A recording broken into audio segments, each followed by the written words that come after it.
I'm starting here from the passage from the mini basketball to the basketball, which we put on 11, 12 years old. It can be anytime. It can be also 13, 14, depends of the level of the kid, the level of the environment where he's playing to.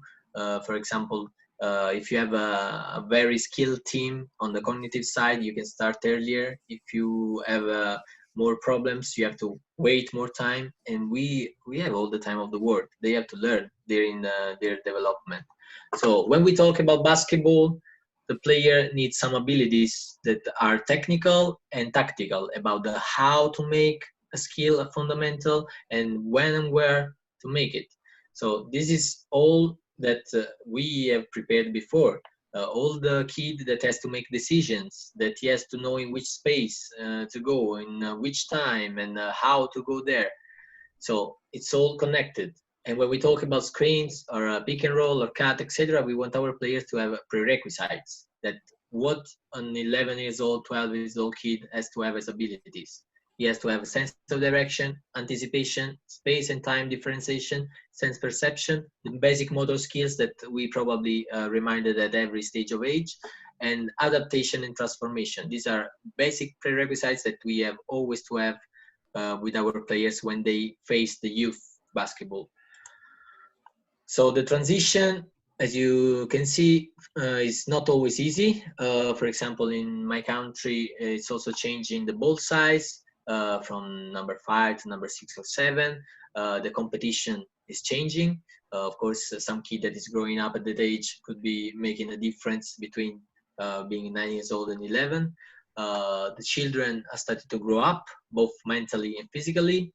We have to keep in mind that we're coaching young people. They have their unique backgrounds, their stories, and their struggle. We are not coaching only athletes. It's important, it's vital that we remember always that, because our duty is to be patient and keep working on the cognitive side, also when you don't see immediate results. Sometimes also I got driven at the beginning of my career that I wanted to win because it's the only way people can see you. And this is not actually, because yeah, you can win with a kid that is under 11 and they will be over stressed by pressure and probably will quit when he will be 14. So it's not what we are looking forward to. It's a long-term goal. Goal. We want them to develop, to struggle, to continue, and we have to be patient about it. The goal is, as I said, to develop players and men able to resolve problems with the help of good fundamentals, technical and tactical. If we develop a player on the cognitive and motor side, he will have more chances to be a better player, but above all, what is our mission? To be a better person. Because sometimes we worry too much about what our kids could become, forgetting what they're right now. We have to live the moment. We have to make them live the moment and make them be kids. If they're kids, why should we put pressure on them just because we have some expectations? On the cognitive standpoint, teaching the fundamental as a tool was a characteristic of the mini basketball concept, as we remarked many times. Now the fundamentals with the high cognitive load are the focus and the goal. So now it's all around. The fundamentals becomes important, becomes vital, but always with high cognitive load. So what we teach to them at the beginning, at the early stage, I will show you later also with some drills. It's always to put them in a dynamic game situation. There is always a choice to make. If we put them always in, it's alright to put them in static situation, but they learn less than being in a game situation. For example, just a little trick, instead of starting with the ball in their hands, they have to start moving to catch the ball, to receive the ball, or they start dribbling with the defense active on them. So it's all little tricks that are making them already in the game situation. Then it's important to start from simple drills to difficult ones. And we talk about cognitive side. It has to be easy to make, and then it has to be harder and harder drill by drill. And there is a progression on that. And we have to come back if they're not ready enough to go forward and to go with a higher cognitive load. Then we give 2 or 3 guided choices by the coach. For example, if we have to teach, I don't know, the starting to drive, we're telling them that the defense has to stay on closing the baseline and then has to stay close in the middle. And that's why also it's important that we make our kids understand when they're guided defense, when they're playing defense 50%, because sometimes they just get bored because they want to play, they don't care. But if they have had all this previous knowledge about how to handle everything and how to understand what we are doing, they will be a big asset. Understanding how to make the offense work, for example, and I have to close only the baseline or whatever other example come to your mind. It's important they understand, because if they don't, if we're just telling them, hey, play 50% defense, they will not understand what you're talking about. You have to show them, you have to try to make them understand and try to have a feedback from them. And then there is the competition. The drill is going to the hardest part, where there is no guidelines. You play and you read what is happening, and there you ask feedback and feed forward going on. Here we have another little schedule about how we have our age groups and our focus and development. As you can see, the first standing point is always the cognitive side, that it's the decision making. So we started from the beginning of our path with mini basket about taking choices, and now they have to make decision. They have to take initiative. As I say here in the under 12, 13, it's important they take initiative and read dynamic 1-against-1 situation. My idea on offense and on defense in this age, we teach fast break and we teach 1-against-1. It's important. It's for what we want to have, the idea of the player we want to have. We need at this age to start learning how to beat their opponent, or how to not get beaten by your opponent. It's important they start to learn that with the first idea of spacing on offense and closing out and boxing out on defense.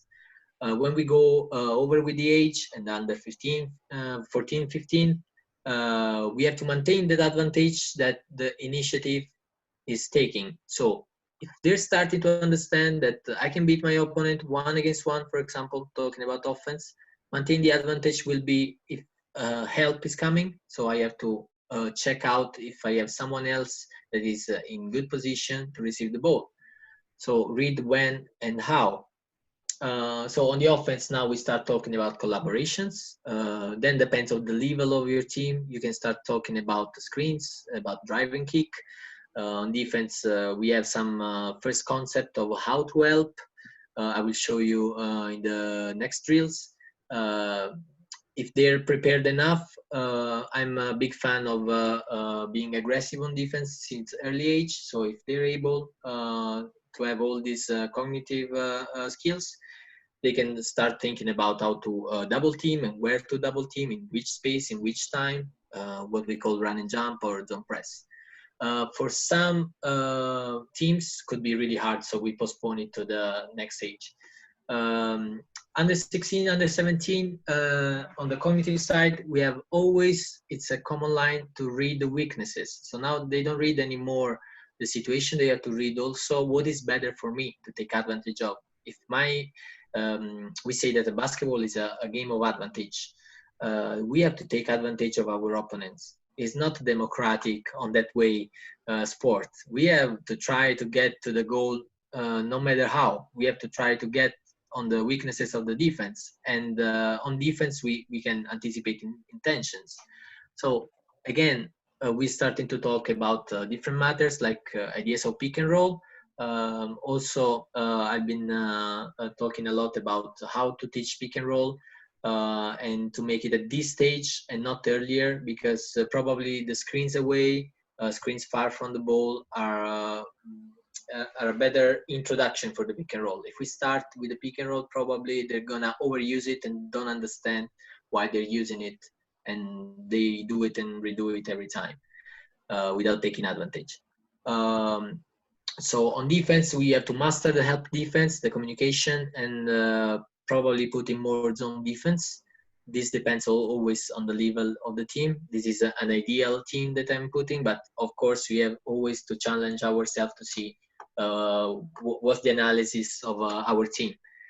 And finishing with under 18, 19, which I consider already senior kids, because they have to be ready to try at least to play with the older players and to get some challenge.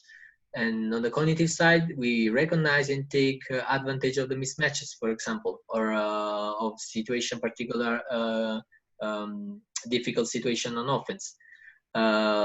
Here we have a specialization of roles. We can make a discussion of 2 hours about it. There are people that are starting specialization when they're 15. In this basketball era, probably we have to teach them how to attack face up to the basket and also post up to all of them, to the short point guard till the big guy. And they need the same chances to learn, because more skills they have, more they know how to use it. And on defense, yeah, we could also challenge them to change defense during the same action. If they're on zone, then they pass man to man at the last seconds, or all the way around. And I finish here again as a circle: take initiative. Sometimes when we're too driven about the winning, uh, we are not leaving our players to take initiative on that. For example, if they think that, hey, coach, I can guard this guy, or I can we can play this zone defense because I've seen from the court that we can stop them. It's another point of view that sometimes we are not taking in count, because we think that looking from outside we have a better vision. But sometimes the players can really be helpful on this side and help us out on decision making if they are really ready with their cognitive side. So here we start with the under 12, under 13. As we said, take initiative. The prerequisites they have to go is to start and go with the ball, change the direction, 1 leg stop, 2 leg stops, etc. So they pass from the power game that we showed in the mini basket concept. Actually, with under 12 and 13, often I'm still playing with power games, to take initiative. The player chooses or reacts. So let's always set up something that they start. We don't say, hey, go, or stop now. Just trying to let them experience also the mistake. So we teach them the type of stop and drive, 1-2 stop in the same time, same hands and leg, cross step, trying to reach the goal as quick as possible with different conclusion. We want them to be creative, so we cannot say every time that they have to make the layup in this way. They have to try in different way to see what is the outcome, to see what is better for their balance, and so on.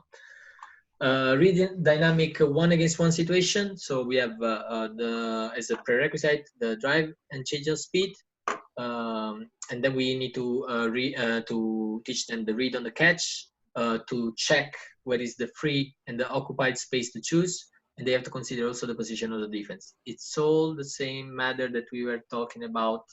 This is tactical, but it's all starting from early age on taking decision and see on space-time differentiation.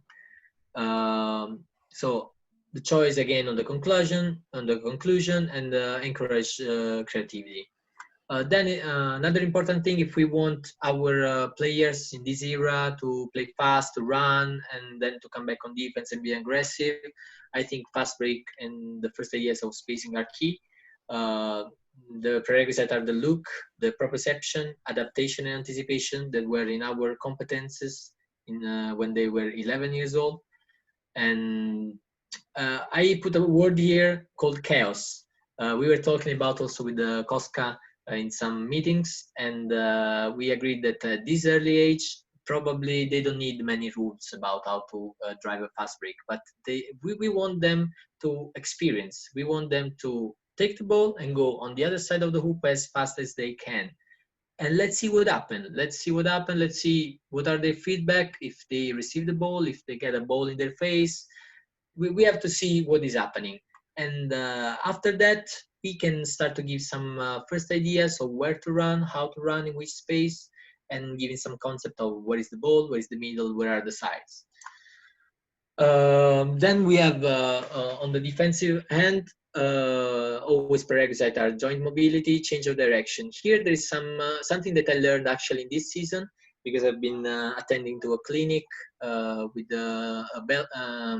Belgium, a coach from Belgium, and it was really enlightening, because he told that in this 21st century we're still teaching our kids to slide, to stay attached to the ground and move our feet, and we're always lower than the offense, because now, you know, the physicality is different, the speed is different, and probably with that approach on defense you're never going to stop anyone.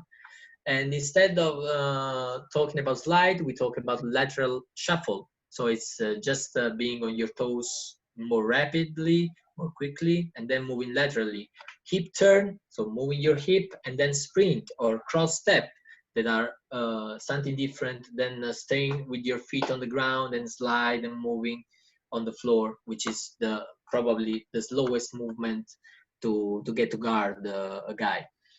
Another important things to say to our players is to not stand, to not stay still, but to look like a boxer. Actually, it was really a nice example that I learned, because being like a boxer is like you're always ready, you're always moving with your body, you're always there, trying to be deceptive with the active hands. And that's the key for our defense. If we want our player to develop at the next level, we have to teach them how to be deceptive. Okay, they have to disrupt the offense, they have to try to be active and always moving, all in dynamic situations.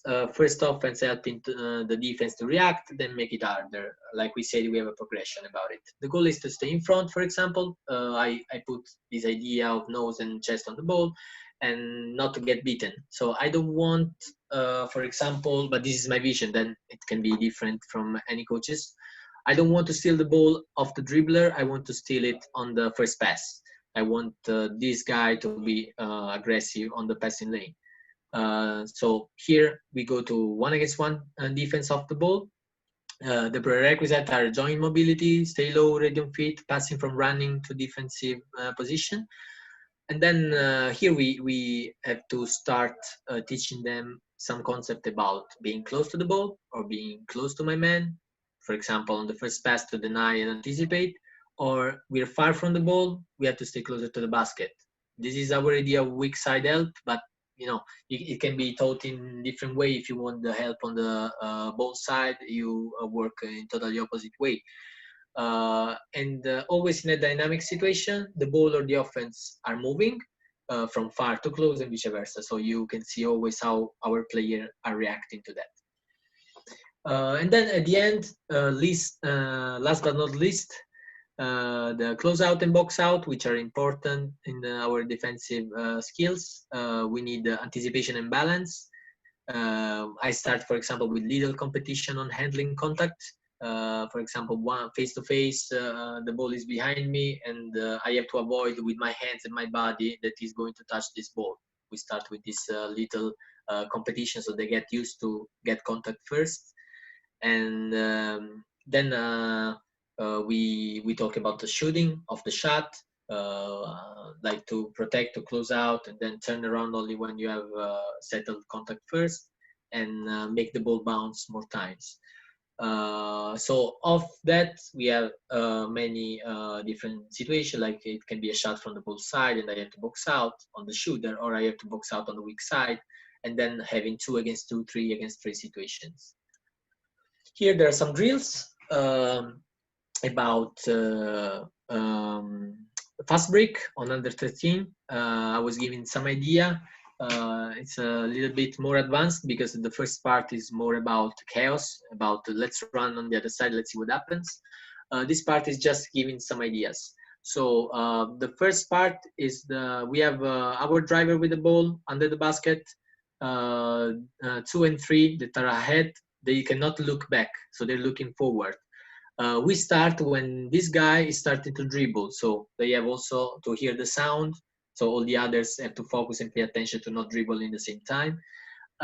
When he dribbles, number 3 has to take a decision. He has to run and to look in the same time. Now here I draw the solution, but normally at the beginning you will see number 3 and number 2 running in this way, trying to turn around their back and receive the ball, but probably they're too slow and they cannot go to score quickly. Here, for example, I'm running seconds, and I make them see that they struggle to go to finish in 5 seconds.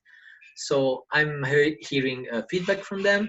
I'm not putting any rule at the beginning, but then I'm asking them how it's possible to look at the ball and run in the same time, because we have to be quick. We have to go there as quick as possible. So how can we do that? And here I'm starting to have some feedback, and probably someone can come up with the idea, hey, I don't run in the middle, for example, I run on the side. Okay, good idea, let's try, let's see how it is, if it works. And so he's giving the solution, he's proposing to the others, let's see if it works, we try it. Then when they understand that probably in this drill it's better for them to run on the side, we will put a distractor, which is the defense. We put him here under the basket, so they have time to realize when this guy is going to be active.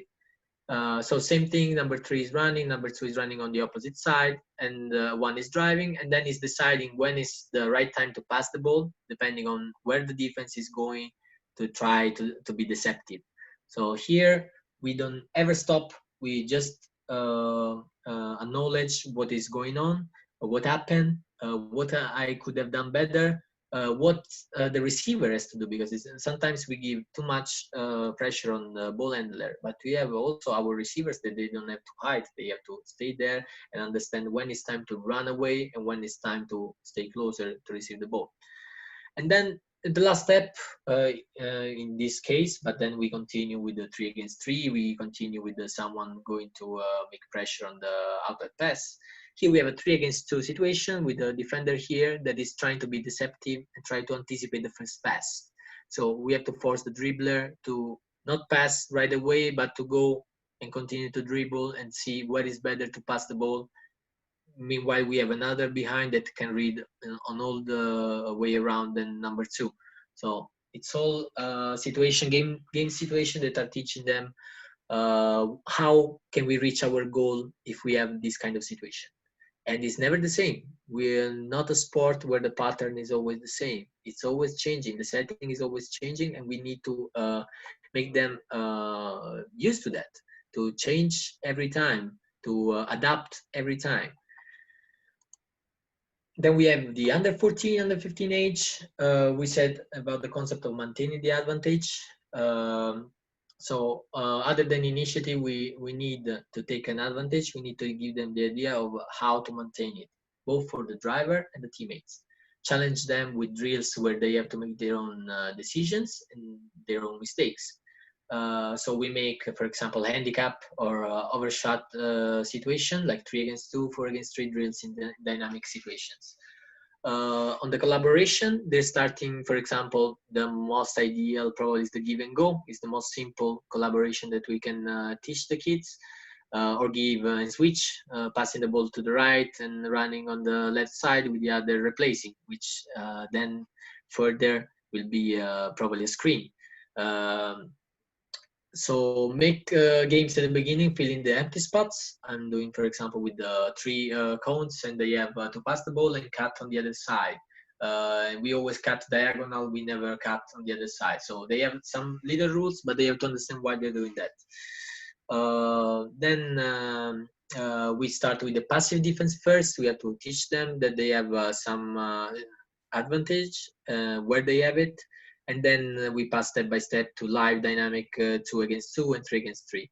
Here also we need lots of feedback on cutting with the purpose, for example, reaction on the drive, and always looking at the ball. About the screens, which is probably the next drill will be about it. Far from the ball, give and screen away, pin down, position, rules, and advantage also the screener, because sometimes when we teach screen, it's hard to make understand how to take a screen, and also for the screener what to do right after, what to do also meanwhile I'm going to screen. So guided defense and choosing, live and reads. About the defense, we have to probably teach them the first concept of help defense, the idea of weak side, the idea of ball side, and who is helping when. So we need some trigger there. When this guy is attacking the middle, we're helping in this way. And then give big focus on the individual responsibility. The help defense doesn't have to be an excuse. They have to try to not get beaten every time, because we didn't want them to be aggressive on the ball. We want them to not get beaten. So here we give a big focus on the individual responsibility, and we start with some rotations. On the run and jump and zone press, which is for pretty advanced players, in my idea of cognitive approach, there is the flexibility for the players at this stage to start to understand concept as double team on certain triggers. So if they are ready on the cognitive side, they will be ready to adapt and to go for double teams. Decision on the rules of the press, being coherent on our man-to-man concept. Sometimes when we give rules about man-to-man, then we want to tolerate some other thing on the zone press, and that is making our player confused because they don't trust in what we're doing. They don't understand what they're doing. And when they understand it, well, it's easier. Sometimes they take initiative by themselves, making double team without we have to yell our scheme or our defense. So situation of 4 against 2, 5 against 3, 5 against 4 with limitation for the offense. For example, they cannot go from the baseline, they cannot go to the middle, but we make full court pressure and they cannot go to the middle, so they have to move on the side and push them to go on the sideline, for example, where is the ideal place where to double team.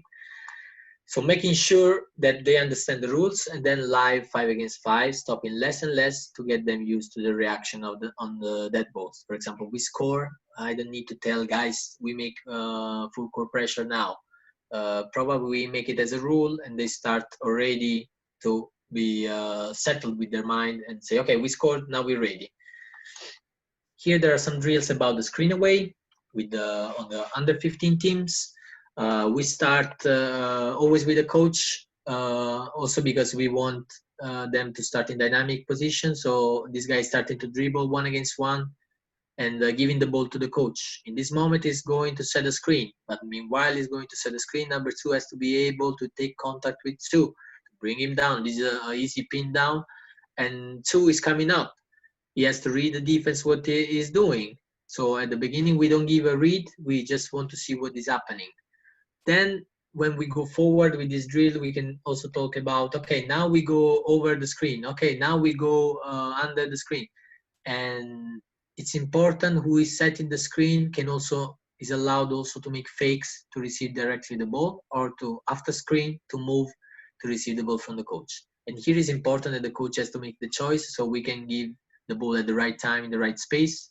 So when they get that, we can move forward with the 3 against 3 situations where there is one more player. So after the pass, I'm always going to screen away. And meanwhile, this guy is coming, we can continue with passing to the coach. And then there is another screen away. I'm always passing on one side and screen on the other side. So these are all things that they need to explore by themselves. And then we give them some feedback. And when they are continuing to not listen, we're trying to let them understand or let them give an example of their teammates. So we make also the competitive spirit grow a little bit. And then the last part is about auto-passing the ball with your defense. So setting the feet to the basket, 3 is following, then 2 is popping out. We pass the ball on the other side until 1 gets the ball, and then we give the ball to 4. All these passes, the defense is 50%. It's just staying there where they're supposed to be. When the ball is going to number 4, we start live. We play 4 against 4 in this half court, then we play full court, at least 3 or 4 courts. And it's important from this moment, number 1 after the pass is going to screen away, or they can decide, they have to communicate with each other who is screening who, in which time. It will be a mess at the beginning. We have to let them try, we have to let them make mistakes, and then we give feedbacks, which is the most important learning process right here. With the under 16, under 17, we need to read weaknesses, as we said in our cognitive side. Develop the ability of the players to recognize and attack the weaknesses of the defense. And it could be a small size, post up or slow player, 1-against-1 front of the basket. So they have to read. They have to read what is happening. They have to take advantage of the weaknesses of the defense. It's an age where they already have, are skilled enough to recognize things, and we want them to do that. We don't want to tell them, hey, look, this guy is shorter than you and he's guarding you. What can you do? He has to get to the solution already, and he has to communicate with his teammates about it. Or, for example, to attack a player that is in foul trouble. This is not only something that us as a coach has to remind. If we work on this cognitive side, they will be able to find by themselves. So then we read the intentions of the offense. It's important to be deceptive and disruptive, as we said before. Try to anticipate passes or the intention of the driver taking a charge, for example. And these are all teachable skills. We teach to take charges. We teach to anticipate the movement of the offense on the defensive end. And the mental preparation to face good offensive players. Sometimes at this age, they're meeting a team where there is a guy that is scoring 50 points. So they have also get motivated and mental prepared about facing struggles like it will be in that game probably. So they have to communicate, they have to feel the game, they have to feel the sense of being in an important role in that moment. Then we give the first ideas of pick and roll, work this time on screens on the ball.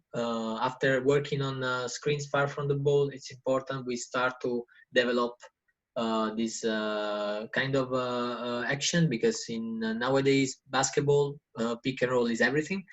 And so we need them to learn around 16, when they're 16, when they're 17, only if they're already prepared about what a screen is, what a way screen is. Work this time on the screen on the ball, face the most common defensive choices, and learn how to create dominoes, how to maintain the advantage we say, how to kick out the ball to the free spot, one touch pass, and then we see who is free. So create and maintain the advantage through positions and movements. Then we can also start some motion offense and master the fast break. For example, the motion offense is better for some of our players to get used to attack to the rim, to be the driver, to not always be the guy in the corner waiting for the ball and the shot. We want them to experience all the same kind of actions. So also, if we have someone struggling on something, let's try to develop him on that thing individually apart from the practice. But we want to give the best to our players. We want them to become the best they can. We cannot just think about specializing because okay, they cannot do more than this. We specialize it when it's 18, when it's 19 years old. So there they have to choose if they want to still play basketball, at which level they can play, and so on. But at this age, I think it's still key to try to teach them all about driving the ball, about passing the ball, about shooting. So we are a little bit more democratic on that. In the fast break, the goal is to never stand still after passing the ball, but to screen away. And it's the first solution to go to score with more detailed rules. So, for example, if at the beginning we said the chaos, and then we pass the ball, and then the ball is in the middle, the other on the side, here we have to give certain rules about how to run, who is running, who is ahead of the ball, who is in the middle, if anyone is in the middle, what the big man is doing after getting the rebound. He has to run, for example, all the way through the 3 circles and go into the middle of the hoop to get the ball as a first. For example, this is something that I'm doing with my under 17. We try to give the ball to the outlet pass, then have always a guard ahead of him, and the big man that doesn't take the rebound, he has to run all the way to the basket to get the ball. If he does that and we have a good outlet pass, most of the time we have a fast break on the other side. Then we have a master help defense, decide which type of help defense we want to make, if on the ball side or not, try various type of rotations. And here also it's a little bit advanced, but we also could try give coherent instruction about different type of zone defense, both full, three-quarter, or half court. Give goals for every defense to make the players understand why we use that one in that moment of the game. Make them choose the in-game situation when to use them. So we give them some freedom on that. Probably some coaches are thinking about too much freedom for these kids. They will never listen. They will never do. I understand. It's just we have. It's challenging. We have to let them try. We have to let them try, and then with our rules, it's important we give the rules about that. But then they are free to choose and make decisions, to be creative also. Here there are some drills about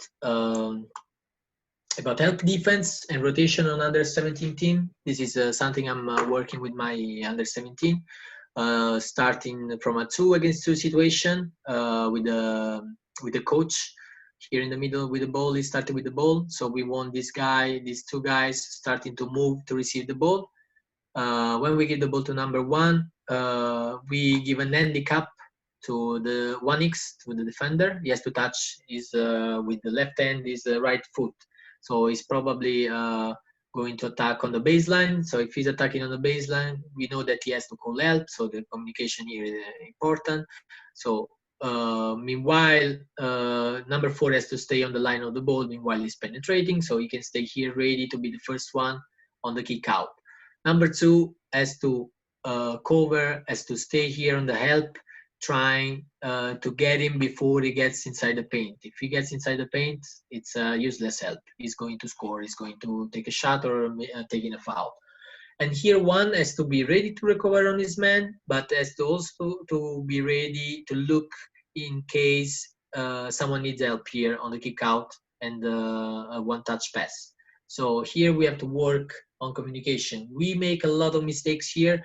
We get fine with it. We just talk about it. We make feedback, and it's important they go on. It's all right. Sometimes with my team, for example, it was a struggle because they were at the beginning starting to yell at each other. It was yours, it was mine, it was mine. This is something that is always happening.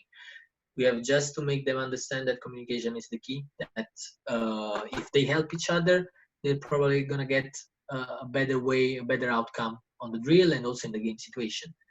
And here the progression continues with we start also with positioning. So the ball is starting from the low post.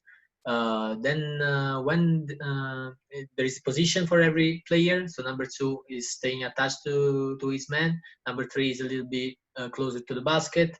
The coach will be here, and then who is starting the game are starting from the baseline. So we give the ball to number 2. Number 4 is going to anticipate. Number 3 is going to anticipate. We move the ball, obviously here 50%, so they cannot steal the ball. When they move the ball, number 4 is moving to the middle. The ball is going to the coach, and number 4 is going here, covering the help. Number 3 denies, number 2 stays a little bit down. Here I slap the ball. Number 1 is coming to take the ball. Number 1x is coming to give me high five. So normally I'm giving like advantage to the offense and a little disadvantage to the defense, and decide if I want him to attack on the middle or on the baseline. And then from there they have to communicate. They have to call the help, or he has to call, hey, I'm here, I can stay, I don't need help. And it's important about how they rotate and they can keep staying. Obviously, they have to deal now with the offense that can move. They can move, they can run to the corner, they can run up as a big man. So they have to deal with the different game situations on offense.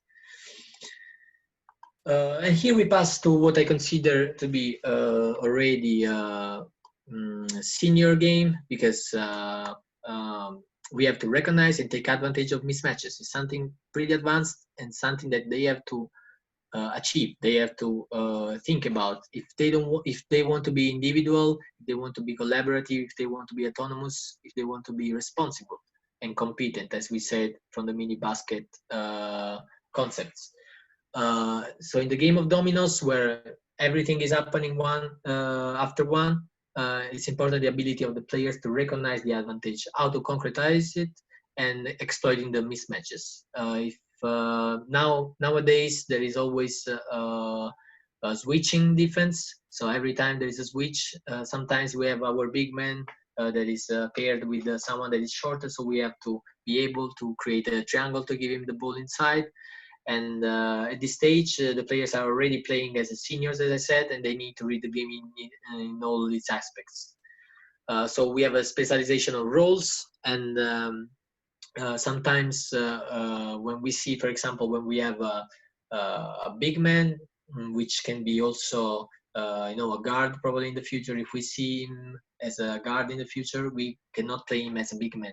We cannot play him as a screener, for example. We were talking also with Koska last time about this. It's better to sacrifice someone that I know doesn't sound good, that doesn't have future on that, and put the other 4 players to develop, because probably the screener is developing some skills that we need if you're a 210.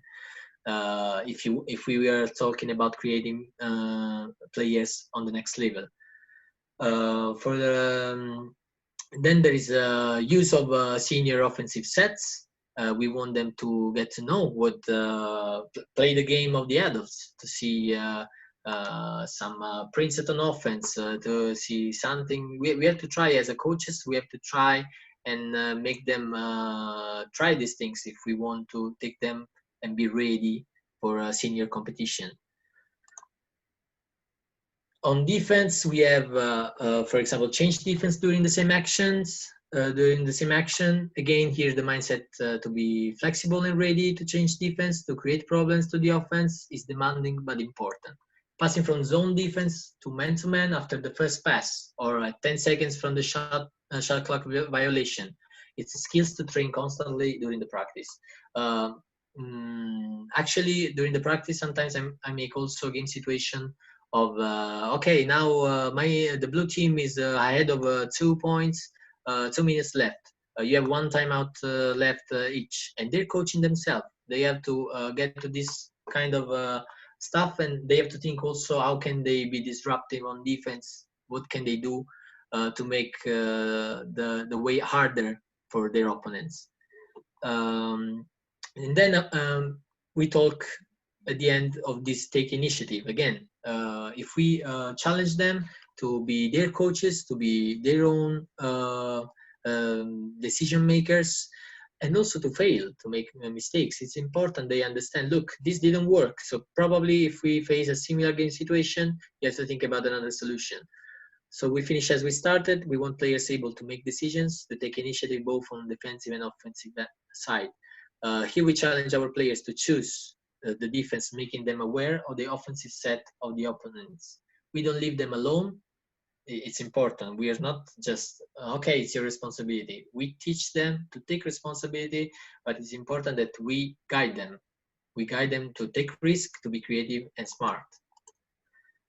So as a final consideration, all the tips I shared in these slides can be changed, they use depending on the level of the teams you are coaching. You can use something of mini basket on under 13 or under 15. The first year I came to Denmark with the under 15, I was making mostly mini basket concept about competences because they were missing the decision making.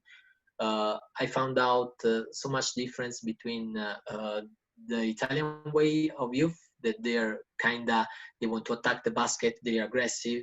And here I found out that they were so collaborative, sometimes too much. They prefer to pass the ball just because they had to pass the ball. They had in this mind that basketball is a democratic game and they're passing the ball. I say, yes, it's a nice thing, but we have a goal. We don't count the passes. We count the basket we're making. So they have to start to be aggressive to the basket. They have to start to take initiative, and then there we can be collaborative. If help comes, or if I'm free, I'm going to the basket. So obviously, these are just some ideas that I realized during my path, my experience, and I'm open to different point of view than mine, because I'm here, and I think it's the most important thing for a coach to learn from other experiences. And I'm really looking forward to making new experiences in this wonderful world of basketball. Thank you for watching. Thank you for hearing me. Here are my social media if you want to reach me, if you want to discuss about any topics. I'm here available. Thank you very much, Coach. Let's give a silent round of applause to Coach Christian. Time check. We have 10. We're just gonna ask for 10 more minutes from all of you to give time for one question to be asked by our national head for the head coach of our youth national team, Coach Sandy Arespaco Chaga. Coach Sandy, your one question for Coach Christian. Okay, first of all, short reaction, excellent details. I think even the other coaches from other sports, we can learn a lot from this, how detailed it was, from starting from this age. Grow, that's how you build the program. And you excellent teaching. I loved it. Okay, now I have a couple of questions, but I'll just limit it to one. And I'll cheat a little bit because you already also know the answer, Coach Christian, because this is your answer earlier. So I'm going to ask, what valuable lesson, this is the question that everybody answered, what valuable lesson you think is very important for the youth, for young people to learn? And you shared this with our breakout group, and it's so good that I want you to share it with everybody. Okay, yeah, I told about how the patient is key, because sometimes they want to win so bad, or some others, they don't want to win, they just want to be there for some other reason. And it's important, as I said with this example of Last Dance that we are all watching, we focus so much on the winning part, on how great it was and everything, but we forget about the struggle. We forget about how losing was impacting Michael Jordan, but is impacting our kids. That's why, for example, when we are kids, we don't want them to win. We don't want them to be obsessed about winning, because it's not something they will bring with them. We want something that they will bring with them when they will be adult. That's not. It's not something they can have in their luggage for life. What I wanted when I won this under 10 championship, I will never remember about that. I will probably be in the back of my mind. And instead teaching them to lose, teaching them that it's okay to lose, how to deal with the losing, and what can I do better? What can I do to learn better, to be a better player, to be a better person? That's what we want. We don't want them only to be basketball players, but we want them to be great people outside of the basketball world. So that's, some values that they need to have is patience, and they have to understand and deal with losing. Coach Hans, thank you very much.